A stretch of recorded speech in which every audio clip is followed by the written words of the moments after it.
నమస్తే madam. Hi.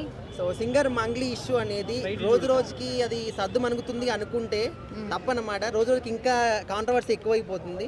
మీరు ఏమనుకుంటున్నారు? మంగ్లీ గారి హస్తం ఈ ఫ్రాడ్ లో ఉందనుకుంటున్నారా లేదనుకుంటున్నారా? మంగ్లీ అయితే లేదు, ఎందుకంటే ఆమె మంచి స్థాయికి వెళ్ళి సాంగ్స్ అట్లా చేస్తున్న వల్ల ఓరవ లేక ఆమె మీద నెగిటివ్ అనేది థింక్ చేస్తున్నారు కాబట్టి ఏది కరెక్ట్గా తెలియకుండా పాపం తన్ని లాగి తన ఒక ఆడపిల్లనట్టు పబ్లిక్ చేసి అన్ని కెమెరాల ముందు నెగిటివ్గా మాట్లాడము, మళ్ళీ అందులో వాళ్ళ ఫ్యామిలీలు కూడా లాగడం అనేది చాలా నేరం.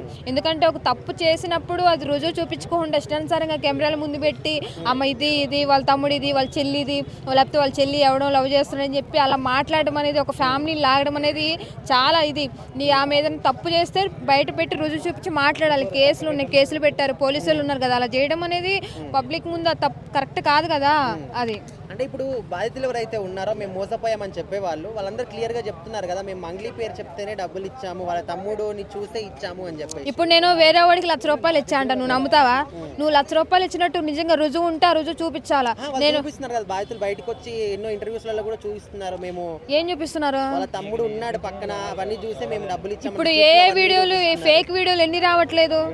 వీడియోలన్నీ నమ్మితే ఇంక ప్రజలు మొత్తం దొంగల్లాగే కనిపిస్తారు. అంటే రిసిప్ట్ కూడా చూపెడుతున్నారు కదా, మేము డబ్బులు ఇచ్చాము అని చెప్పేసి. అన్న ఇప్పుడు వీడియోకి రావడానికి చేయడానికి ఎన్నో రకంగా రాయడానికి యూట్యూబర్లో చాలా మంది ఫేక్ గాళ్ళే ఉన్నారు. అలా అని చెప్పి ఏదో ఒక వీడియో చూపించి వాళ్ళ ఫ్యామిలీని ఆమెను రోడ్డు మీదకి అలా తీసుకొచ్చి అన్నిసార్లు స్టేషన్ చుట్టూ తిప్పడం అనేది కరెక్ట్ కాదు కదా. ఆమె నిజంగా ఒకవేళ తప్పు చేస్తుంటే గట్టిగా ప్రూఫ్స్ తోది ముందు పెట్టేస్తే ఆమె కఠిన మీద చర్య తీస్తే, లేకపోతే డబ్బులు ఏది ఎంత చేస్తుందో అంత చేస్తే అయిపోతుంది. అలా అని చెప్పి ఎన్నో ఫేక్ వీడియోలు పెట్టాము. ప్రతి ఒక్కళ్ళు కెమెరా ముందుకు వచ్చి నేను ₹1,00,000 ఇచ్చాను, ₹2,00,000 ఇచ్చా అని చెప్పి నేను ఏడవగలను. కానీ అది రుజువేంటో తెలియకుండా ఇష్టానుసారంగా ఆమె చేసిందని మాట్లాడడం కరెక్ట్ కాదు. కావాలని చేస్తున్నారు. అది చెప్పారు కదా, బిగ్ బాస్కి వెళ్ళాలని చెప్పి ఆయన ఏదో ఫేక్ శ్రీముఖి అంటే క్రష్ అట. ఆ క్రష్ ఏంటో మరి కావాలనే పాపం ఆమెని. ఎందుకంటే ఒక మనిషి ఇప్పుడు ఆమెకి 2 to 3 times పోలీస్ స్టేషన్కి వచ్చింది కాబట్టి ఆమె అయితే కరెక్ట్ అని చెప్పి ఆమెను ఎంచుకున్నట్టున్నారు. పాపం నీకు ఏదైనా బిగ్ బాస్కి వెళ్ళాలని చెప్పి నువ్వు డైరెక్ట్గా వెళ్ళన్నా ఆమె మీద పాపం ఒక ఆడపిల్లల మీద ఫ్యామిలీ మీద లాగడం కరెక్ట్ కాదు కదా. ఒకవేళ ఆమె నిజంగా తప్పు చేసి ఉంటే ఆ ప్రూఫ్ ఏంటో కరెక్ట్గా చూపించి ఆ వీడియోలో కాకుండా ఎవరైతే ఉన్నారో ఆమె ఫేక్గా మాట్లాడుతున్నట్టు బయట చేస్తున్నారు. కానీ ఆమె ఒకవేళ తప్పు చేయదని చెప్పి మ్యాక్సిమం నమ్ముతున్నాము. థ్యాంక్ యూ అన్న. నమస్తే అన్న. నమస్కారం. సో సింగర్ మంగ్లీ ఇష్యూ అనేది రోజు రోజుకి సద్దుమణుగుతుంది అనుకుంటే ఇంకా ఎక్కువ కాంట్రవర్సీ అవుతుంది. నిజంగా ఆమె తప్పు చేసింది, ఇందులో ఆమె హస్తం ఉంది అంటే మీరు నమ్ముతున్నారా? ఆమెకి ఏమైందో అర్థం కావట్లేదు. ఆమె తప్పు చేయనప్పుడు లాయర్ గారికి అన్ని ఫోన్లు చేయడం ఏంటి? మినిమం 100 ఫోన్లు చేసి ఆమెకి ఆయనకి డబ్బులు ఇస్తానంటాము. ఈ మాటలన్నీ ఎందుకు అంతే అనేది క్లారిటీ లేదు. మరి ఆమె మీడియా ముందుకు వచ్చి నేను చేయలేదు, ఆడెవడో కూడా నాకు తెలియదు అంత క్లారిటీగా చెప్పినప్పుడు లాయర్ గారికి అన్ని ఫోన్లు చేయాల్సినది. లాయర్ గారు కాల్ లిస్ట్ మొత్తం తీసి చూపిస్తున్నాడు. ఏమేమి మాట్లాడావు, ఎంత డిమాండ్ చేసావు ఏందనేది పబ్లిక్గా చెప్పాడు. మరి ఇంకేం చెబుతాం? ఈమె తప్పు చేయలేదని ఎలా అనగలుగుతాం మనం? మీద అలిగేషన్ వచ్చినప్పుడు అది ఏంటని తెలుసుకోవడంలో తప్పు లేదు కదా, అందుకోసం అన్నిసార్లు కాల్ చేసినట్టు కూడా పోలీసులను ఆశ్రయించాలి. నీకు అన్ని చేసావు, ఏం నీ మీద వచ్చింది ఒక నింద, పోలీసుల దగ్గరికి వెళ్ళాలి, పోలీసులకు రిపోర్ట్ ఇవ్వాలి, డేటా మొత్తం తీసుకుని నువ్వు చూడాలి. అక్కడ నువ్వు పర్సనల్గా చూసి నువ్వు పర్సనల్గా ఆయనకి ఫోన్ చేసి ఇదంతా రభస చేయడం ఎందుకు? నువ్వు తప్పు చేయనప్పుడు ఆ రభసంతా చేయడం ఎందుకు? ఆడెవడో నీకు తెలియదు. అటువంటిప్పుడు ఈ రభసంతా నువ్వు చేయడం ఎందుకు? నువ్వే ఇరుక్కున్నావు కదా. ఇప్పుడు అటు కాదు ఇటు కాదు అన్నట్టు నువ్వే ఇరుక్కుంటున్నావు. మళ్ళీ వచ్చాము బయటకు వచ్చే స్వేచ్ఛగా నేనేం చేయలేదు, నేను సత్యవంతురాలు అంటే ఎట్లా ఎవరు నమ్ముతారు? అంటే బాధితులకు నేను కూడా అండగా ఉంటా, వాళ్ళకి న్యాయం చేయడంలో నేను కూడా సపోర్ట్గా ఉంటా అని చెప్పేసి కూడా చెప్తున్నారు కదా. ఎక్కడికి రమ్మైనా వస్తా, ఏ పోలీస్ స్టేషన్ రమ్మైనా కూడా వస్తా అని చెప్పేసి అంటున్నారు. ఇప్పుడు అన్నా కానీ ప్రయోజనం ఉండలేదుగా, నిందంతా ఆమె మీదకే పడుతుందిగా. ఇప్పుడు ఆ మాట్లాడే నీతి మాటలు ఏంటంటే ఏవో పాపం అనుకుంటారు, కానీ అనుకోవడానికి లేవు కదా. లాయర్ గారు చెబుతున్న మాటలు కానీ లాయర్ గారు చూపించిన సాక్ష్యాలు కానీ రివర్స్గా ఉండే అంతా. మరి ఎవరు నమ్మగలుగుతారు చెప్పు? ఫస్ట్ క్లారిటీ అనేది ఉండాలి ఈమెకి. ఈమె పొద్దున మాట మాట్లాడింది, ఈడెవడో సాయంకాలం తెలియదు అంటుంది. మళ్ళీ ఈ మాట్లాడే మాటలే అంటుంది. నువ్వు ఫోన్లు చేసావని ఒక రిపోర్టర్ అడిగాడు, నేను యాడ్ చేశాను అందు ముందు, ఆ తర్వాత నా ఫోన్ నుంచి వెళ్ళి అని అంటుంది.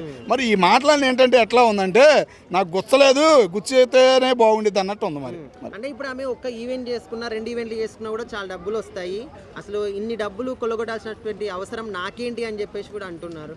మరి అది నమ్మచ్చు సొసైటీలో. ఆమెకి ఏంటంటే పేరు ఉంది, చిన్న స్థాయి నుంచి మరి కింద నుంచే వచ్చిందమ్మా. ట్యాక్స్ పరంగా కానీ ఆయన బయోడేటా పరంగా ట్యాక్సులు కడతాం కానీ అన్నీ బాగానే ఉన్నాయి కదా. అందుకే గవర్నమెంట్ ఆగింది. నువ్వు చేసిన తప్పేందనేది నీ క్లారిటీ లేకుండా నువ్వే కదిలేస్తున్నావుగా.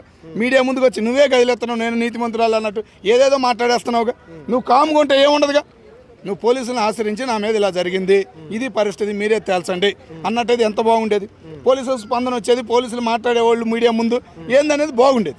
నువ్వే వచ్చి మీడియా ముందు మాట్లాడి ఆ లాయర్ గారి మీద నువ్వే నిందలు వేసి ఆయన ఫోన్లు నేను చేయలేదని ముందు అన్నావు, తర్వాత నేను చేశానన్నావు. ఆ మీడియా మాట్లాడిన ఏంటంటే నీదే తప్పు అన్నట్టు వినపడుతుంది కదా. సుబ్బారావు గారు కూడా నా దగ్గర ఎవిడెన్స్, పూర్తి ఎవిడెన్స్ ఉంది. ఊరికే లాయర్లు చెప్పరండి, వాళ్ళ దగ్గర ఎవిడెన్స్ పెట్టుకునే చెప్తారు. ఖచ్చితంగా ఈ ఫ్రాడ్లో మంగ్లీ గారికి నిజంగా మంగ్లీ గారికి వాటా ఉందని తెలియపోతుంది. ఎందుకంటే వాళ్ళ కుటుంబ సభ్యులు కొంతమందికి ఉంది కదా, ఉందా లేదా.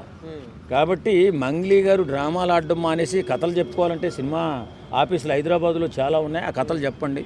ఖచ్చితంగా మంగ్లీ గారికి ఇందులో ఫ్రాడ్ చేసే అవకాశం 100% కనపడుతుంది అక్కడ. సార్ ఇంకోటి ఏంటంటే ఇప్పుడు ఎవరైతే మెయిన్ పర్సన్ ఉన్నారో రమావత్ మధు అని చెప్పేసి, సో ఆయన్ని డైరెక్ట్గా ఒక వీడియో విడుదల చేశారు. దీనికి కానీ మంగ్లీకి ఎలాంటి సంబంధం లేదని చెప్పేసి ఒక వీడియో పెట్టాడు సోషల్ మీడియాలో. సో మరి ఆయనే స్వయంగా చెప్పాడు కదా ఈమెకి ఏం సంబంధం లేదని కూడా కొంతమంది అంటారు. మరి ఎవరో ఒకరు బలవ్వకపోతే ఈ ఫ్రాడ్లో పంచుకోవడం ఎట్లా?